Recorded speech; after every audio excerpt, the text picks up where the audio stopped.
Hi, this is Zach with Chubby's Cruisers, and today we are going to install a bicycle bell.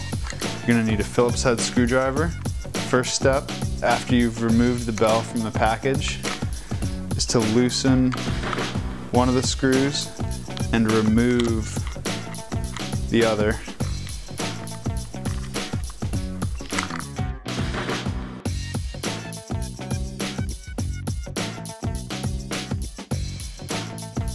With one screw removed and one screw loose, place the bell upside down on the handlebars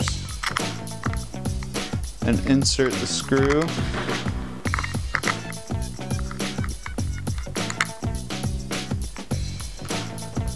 And then tighten a few turns.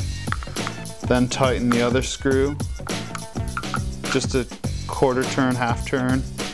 The other screw, half turn, and after it's snug, spin the bell around so it's right side up, and then tighten both the screws. Then you're set. Don't forget to check out our website at chubbyscruisers.com for other instructional videos and other bicycle products.